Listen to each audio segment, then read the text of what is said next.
Good morning. Hello. Good Morning. Good morning. Y'all doing all right on this beautiful Wednesday? Uh-huh. All right, Yes. this is Cooking and Learning with Care segment with Chef Destiny and Chef Aysa. And we are doing your recipes. Yay. So we are doing my Aunt Pam's recipe and Miss Betty's recipe. So we're gonna go ahead and get started.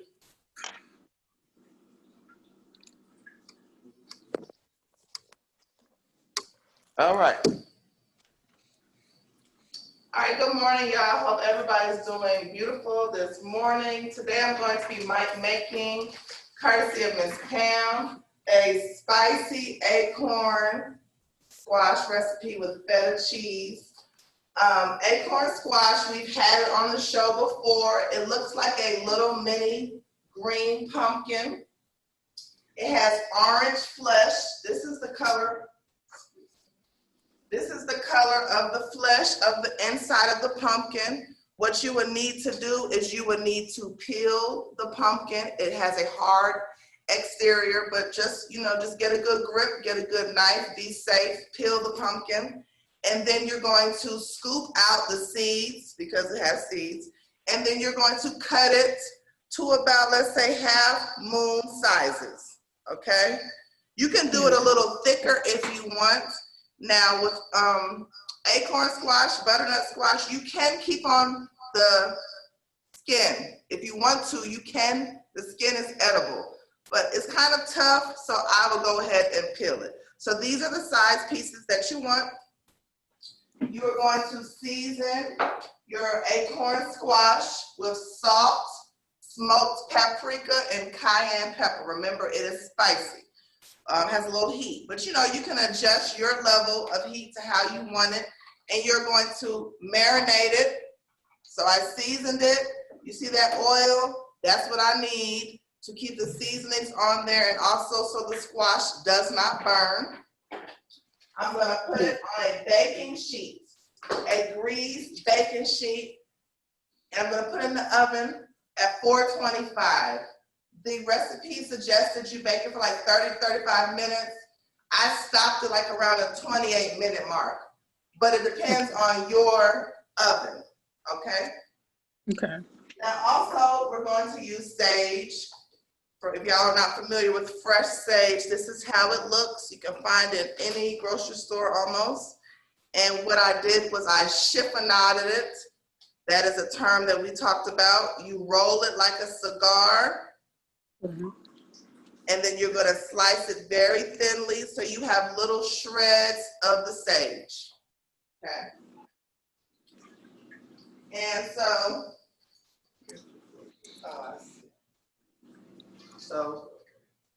so after you chiffonade your sage, you have your your squash baking.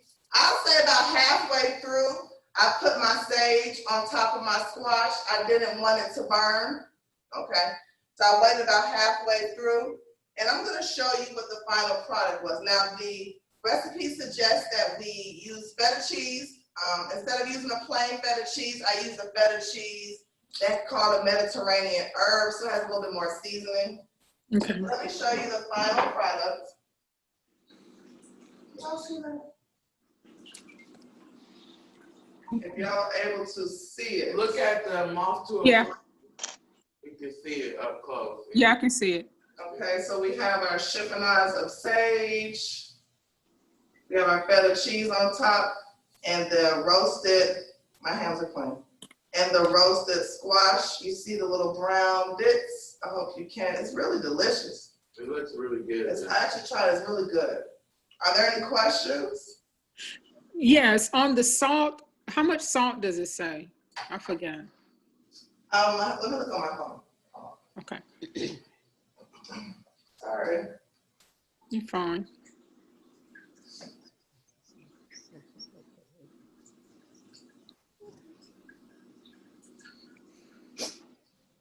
It doesn't say about the salt, so I'm assuming the salt is to taste. Okay. Cayenne pepper instead of 1/4 teaspoon. Now I use a little bit more of the cayenne pepper. And they said a teaspoon of paprika, and I use a little bit more of the paprika. But the salt is to taste. Okay. Thank you. You're welcome. If there are any questions, that's all I have for today. And this is a really good fall recipe. Has really pretty fall flavors. It's really good. How long did you marinate it? About 3 to 5 minutes, not long, just to get a little bit of flavor in it. Okay. Excuse All me, right. acorn squash? What kind of, can you hear me? Yes, it was acorn squash. Acorn squash, okay. They come in different colors or they're all the same color for acorn squash? The inside is all the same color, but the outside can change from green to different shades of oranges and light browns. Oh, okay, all right, I'll make sure I get the right kind. Thank you. You're welcome. Okay, so for Miss Betty's recipe is sour cream pound cake. You get 1 cup of butter, 3 cups of sugar, 1/4 teaspoon baking soda, a half teaspoon of almond extract, 1.5 teaspoons of vanilla extract, 1 cup of sour cream, 6 whole eggs, and 3 cups of all-purpose flour. And we baked it for 1.5 hours at 325. Actually, mine is still in the oven. I just want to go get it. But just to go over a little pound cake history before we get started. Every name of a dish has a history and a story to tell. Ever wonder why pound cake is called a pound cake? Does anybody know why? I do. Isn't it? Everything's a pound. It's supposed to be a pound. Correct. So, the origins of pound cake lie in northern Europe and date back to the early 18th century. Initially, the pound cake weighed 4 pounds. That rules out the possibility of being named after its weight. The ingredients in the cake, however, were measured up to 1 pound. This is how it was traditionally made. A pound each of these 4 ingredients: butter, flour, sugar, and egg. The name pound cake has stuck around ever since. Due to the traditional measurements of ingredients used in this cake, the size is such that it becomes possible to serve multiple families. Hold on, y'all.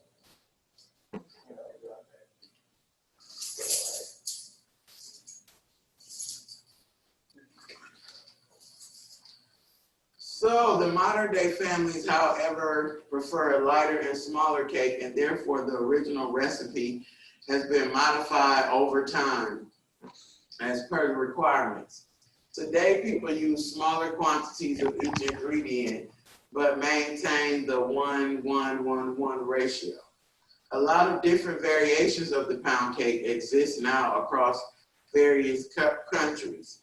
Originally, no leaveners were used in the cake except for the air whipped into the batter. It wasn't only until the 1900s that artificial leaveners like baking soda and baking powder were added to reduce the density of the cake. Other variations include the addition of flavoring agents like vanilla extract, almond extract, lemon extract, or dried fruits such as cranberries or currants. At times, some or all of the butter was substituted by cooking oil or vegetable oil to get a moist cake. One of the most popular variations is the sour cream pound cake. Thank you, Miss Betty.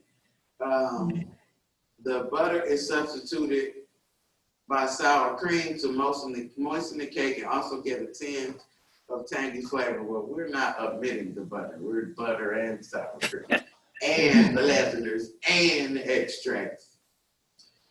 Pound cake is quite well known in France and is called quartier quarts, or 4 quarters, a quarter referring to a pound. The Caribbean part of the world that speaks French add rum to the cake for Christmas. Anybody ever had that kind of cake, the rum cake? Yes. Yes. All right. They add rum and sometimes mashed bananas. The Venezuelans and Colombian version of the pound cake is called Poundcake, which is a Spanish phonetic approximation of the term. It is essentially drenched with wine. Okay. The Mexican version is called Pancake, and it follows the traditional recipe, a pound of each butter, flour, sugar, and eggs. So that is our history on pound cake. And I'm gonna tell you, when I first started culinary school, I could not make no pound cake. I think I was just whooping it to death because it was coming out so heavy and hard. All right, so we're gonna get started. And Miss Betty, you let me know if I'm doing anything wrong, okay? So we're gonna start off with a cup of butter. Got my measuring cup. And I'm using the already softened butter, so I wouldn't have to let it get room temperature.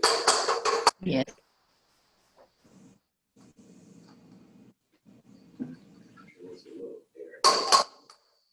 Jeff, I have a question about, can you hear me, about measuring dry goods and wet goods? Does it make a difference if you use the cup you use for the wet goods? I mean, the wet goods and the dry goods. Does it matter if you're using, like, say, this call for a cup of oil and you use a wet, measuring cup or the dry measuring cup? Does it make a difference if you use what type of cup you use, whether it's the dry or the wet? You're using a measuring cup, but I don't like to cross-contaminate, so I'm not finna take this same one I just dipped in the butter and add the flour right into it. You won't get the correct measurements. You need to have separate measuring tools, unless you're gonna wash it out every time. So that's our 1 cup of butter. Now we need our 3 cups of sugar, which I already have right here. Y'all, Aysa just brought the cake out of the oven and it's smelling up this room something serious. So that was our 3 cups of sugar. We're gonna let this cream.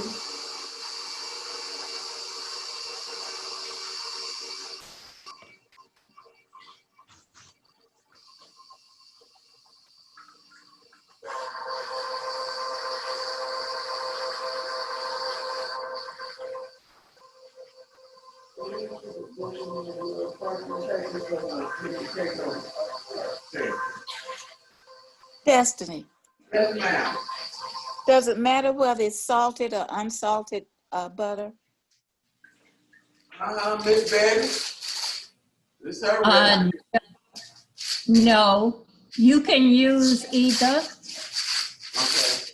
Okay, thank you. as long as I like to use the real butter though. Okay.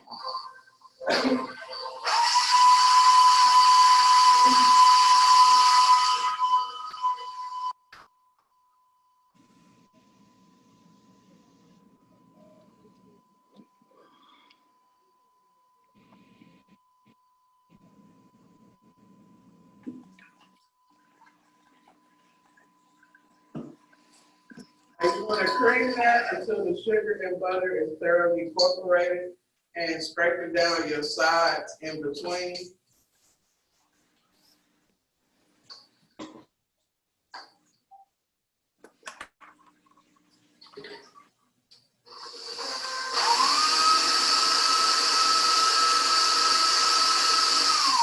All right, now I'm going to add the 1/4 teaspoon of baking soda.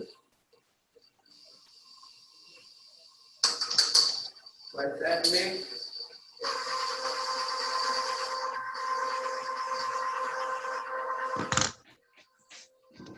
One-fourth teaspoon. Okay. And we're going to add our 1/2 teaspoon of almond extract.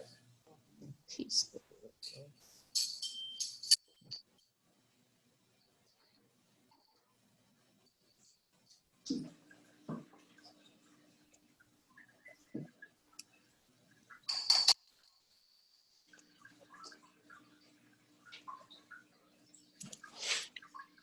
that up. We're gonna add a teaspoon and a half of vanilla extract.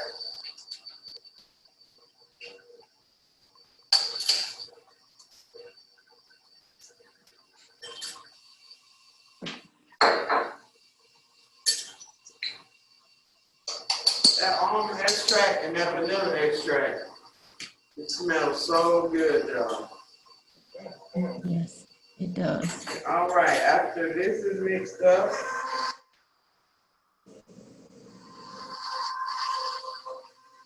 we're gonna add our cup of sour cream.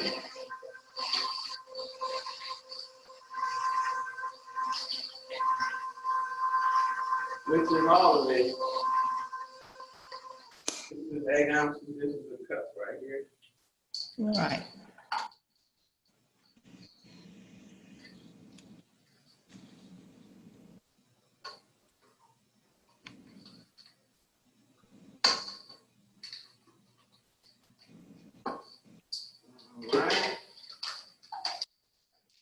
And what is my golden rule? Clean up as you Clean go. up after you. Amen. All right, we're gonna get that incorporated.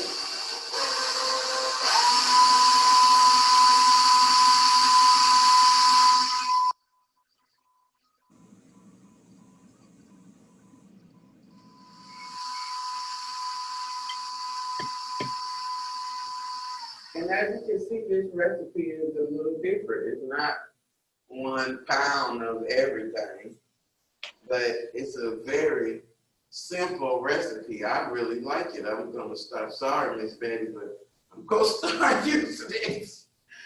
Okay, That's now, fine. the most important part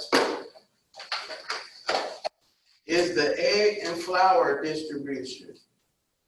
Now, you cannot just crack all your eggs and flour and put it in here at one time. You must do it one by one. And that's what one of the other problems I think I was having when I was first trying to make some pound cakes. So we need 3 cups of flour. And if you want to sift it, you can. I didn't, but it's up to you. So I'm gonna do 1 egg, blend, then add flour, then blend. And we're gonna repeat that until all 6 eggs are incorporated. Right. Okay. And if you're not a professional, don't crack it right over the bowl because you're gonna get eggshells in there. Crack yours on the side. Now that egg has been mixed, now I'm gonna add a little bit of flour. And let that mix. Is it all-purpose flour? Yes, Yeah. all-purpose flour. I'm gonna go for the second egg now.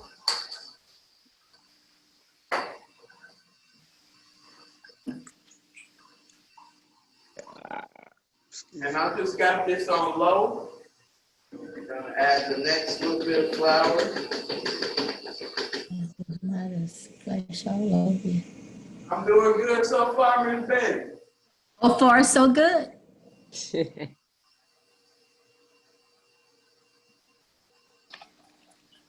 How many I eggs? don't know if y'all been noticing, but a lot of me and Aysa's How many? recipes has been Peggy. Okay, thanks. say what? Peggy want to know how many eggs. 6. Thank you. You're welcome. But I was saying, I don't know if some of y'all noticed, but me and Aysa have been doing like a fall harvest kind of thing as far as recipes with the colors and stuff. Like with the squash today, you know, those are fall colors and stuff. So, all right, we're on our 3rd egg.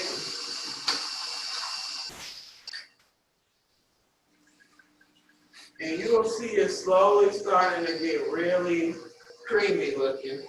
Y'all can see that. Add a little bit more flour. See, one thing with baking is you cannot be in a rush. You cannot do no shortcuts. You cannot cheat. You straight up, because baking is like math.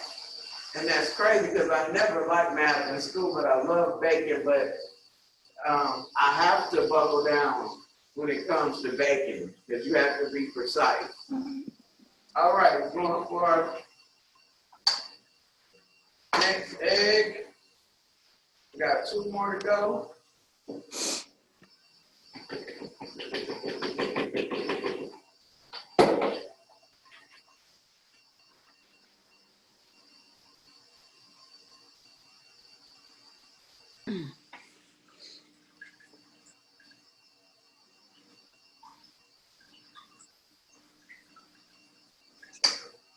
All right, 1 more egg.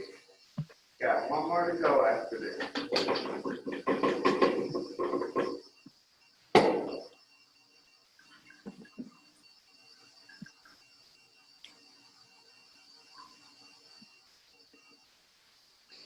I can remember my cousins in Orville, Alabama, around in the 60s. My cousin would churn butter. I could just still smell that. Oh, wow. In Alabama? Yeah, Here? Alabama, Orville. That's where your grandfather's from. All right, now we're adding our last bit of flour. It's so Orville, that was who lived there? Grandfather, your grandfather, Orville, Alabama. And then my grandma's side of the family was Lee, Alabama. Yes, Okay. All right, I'm gonna do a little scrape down before I finish mixing because you see at the top, you'll still have some flour up there. On your paddle, you wanna make sure all of that is incorporated. Scrape down your sides all the way down to the bottom. Because you want everything incorporated and smooth. Okay. Miss Betty, would I get the same effect if I'm using a hand mixer? Yes. Okay. All right. Okay. Oh. Okay.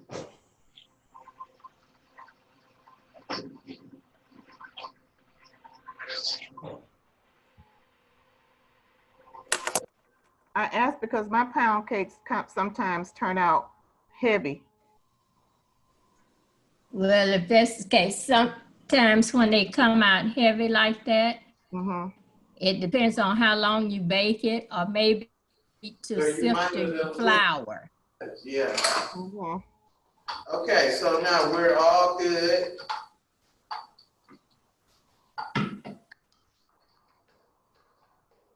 Everybody can see that in the close-up camera.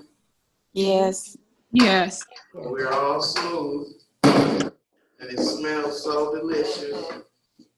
The consistency, is it like a pancake mix? Like a thicker pancake mix. Okay. Yes, Okay. yes it is. You can see it kind of. Suppose you use cake flour. Would it come out the same? Yeah, you can use cake flour in it. So, Yeah. and you wouldn't have to use wouldn't have to use, The baking never soda. mind. Baking soda. If you use yeah, the No. soda, flour or right. self-rising flour, you wouldn't have to use the leavener. Okay, No. okay. All right, so then she said we needed to grease our cake pan and flour it. And I did. I'm going to evenly pour that in there. And I guess with the cake mix, it'd be a little bit less sugar. I mean, with cake Yeah. flour. Cake flour. I think it would be the same. No, it's Okay. gonna be You the would same. use Cake the flour same. doesn't have, cake flour is not a substitute for sugar. It's just No. another. That's what I thought. That's Okay. just so you don't have to put the Baking soda. Right. Okay. Thank you. I like to clean up my edges. And even in the center, I like to clean that up. But you can see how much cake it's gonna make. Yes, ma'am. Oh, Right. To the top. So for our caramel icing, now I did cheat on that. So brought some regular That's fine. caramel. Because everybody don't like to stand at the stove and be stirring to get caramel from scratch. Even sometimes I don't. So this is the easier way. Get you some caramel dip from the stove. And get you another tub of regular icing, white icing, and mix the two together. Okay. And that's what I have right here. And y'all can see it has the caramel color. I don't know if y'all can see it that well, but it is caramel color. Okay. Tasted it. So. You remember you did the condensed milk? You say what? You remember you did it with the condensed Right, milk the one? condensed, what Betty is talking about on our class previously, I showed y'all how to make caramel from sweet condensed milk. And all you did was put it in The crock pot. in your crock pot and let it cook in there, and it will turn into caramel. But I didn't even want to fool up with none of that today, because we already went over that class, so you should not make it. But this is another cheating way to do it, and I'm telling you, it still tastes like grandma's, just mixing that regular white frosting and some caramel dip. Okay. So this is how our cake came out. Did you use the whole can of white frosting? You said what? Did you use the entire can of white frosting mix? Yes, and then only half the tub of the caramel. This is our final cake. Yes. Y'all can see that? Oh, yeah. Yes. Perfectly Yes. golden brown, perfect height. Now it's a little warm, and I'm a little afraid to flip it over Yeah, because it's hot right now. yeah, you have I to. wouldn't do it. So I might have to wait and show y'all tomorrow the finished caramel cake. I will take some pictures of it too. But it's too pretty right now. I don't want to mess it up because it just came out the oven. You should let it rest about 20, 25 minutes cooling before you flip it over, else it's going to be crumbs. Which I'm sure it's still going to taste good because it smells amazing. But I hope y'all enjoyed that. I enjoyed those recipes. Thank you, Aunt Pam. Thank you, Miss Betty. These were two great recipes. I'm still waiting on the rest of y'all. Oh, we still have time? Oh, okay. I'm still waiting on the rest of y'all We heard you. for Okay, your recipes. okay, so I missed out on the class. So we're supposed to be sending you recipes? Yes, ma'am. I told everybody to send me a recipe that is theirs or something that they really like, and we will incorporate it in the class. See, I don't like y'all just staring and googly-eying at me. Y'all got to be participants as well. That's why you in the class. We also are going to do the, what do we call it, Miss Terrell? The food show and tell. Yes. We do that, and we want to do something where we can cook one recipe together, so y'all can do it at the same time that I'm doing it. So that's what I'm trying to keep our class fun and different from all the other cooking classes, which I'm sure they're doing a good job, but me and Aja are individuals, so we want to keep y'all with different stuff, but I need y'all participation.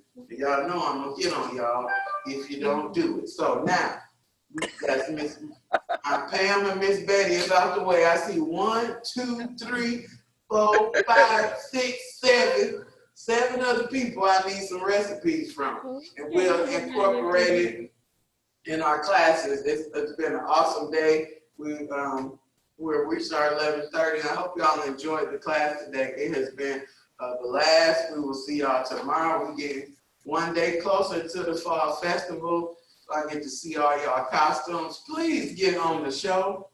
It's at 10 o'clock on Friday, from 10 to 11:30, and then straight into my class. We're gonna be line dancing. We're gonna be, and I'm gonna be dancing too. We're gonna be showing our pumpkins, maybe Got trivia. We doing the word scramble. In the contest, we're doing word scramble, and then we're gonna go right into Chef Aysa and I's desserts, spooky desserts or spooky foods or harvest fall festival foods and desserts. Well, I hope y'all have a safe and beautiful day, and we will see y'all tomorrow. And Miss Betty, this is your cake, your birthday cake, right here. I'll make sure I get it to you. Miss Betty, I Okay. have a question. Miss Betty, Uh-huh. how do you make sometimes I see the pound cake with the crust, like on the edges, on top, or? That's Oh, from the it's got sugar. crust. This When Okay. got crust in edges. That's It'll the have, best part. Yeah, yeah. If you can see, all of this is Okay. crust. These Uh-huh. edges are crust, not no burnt crust. They're just a little crispy. You know what it'll I'm be saying? crisp. Gotcha. Yeah, Okay. this has it. You ain't got to worry about that. It's already in there. I see it. Okay. I see you, Aysa. Okay, and thank you. You answered my question too, Destiny and Miss Betty, because I see the consistency is different from mine. Mine was a little bit thicker, and maybe that's why it's heavy. So thank you for showing that. You're so welcome. Thank you, Miss Betty and Auntie Pam. These were some great recipes. I've never had that before. I'm gonna definitely try that. And we're gonna get out of here. Y'all have a beautiful, blessed day. We'll see y'all tomorrow. I'll be safe. The weather's gonna get bad later on, so be safe, everybody. All right, All thank right, you. y'all. Your email address again. Thank you. Good to see you, What's your email Mr. address? Stacy. Huh? I said good to see you. I said, what's your email address again? Oh, Destiny, DSTINY .MOSS at FultonCountyGA.gov. All that spelled out? Yes. Fulton County GA? Yeah, Fulton County GA is all one word. Destiny.moss at FultonCountyGA.gov. Okay, I'm gonna send you 2 recipes since I'm delinquent. Thank you. And I freaking Some frack. good recipes, Miss Freaking Stacy. frack. I expect recipes from y'all. Okay, you'll get one. Thank you. And the rest of y'all. Love y'all. We'll see y'all Love you tomorrow. Okay. All right. Hey, Right. Frack. Hey, Hey, Frick. hey. Are you Frick or Frack? It depends on the day, Mr. Grayson. That's right. I answered for both of us. I don't know where she is. It depends on the day for both of them. See y'all. All right, bye, y'all.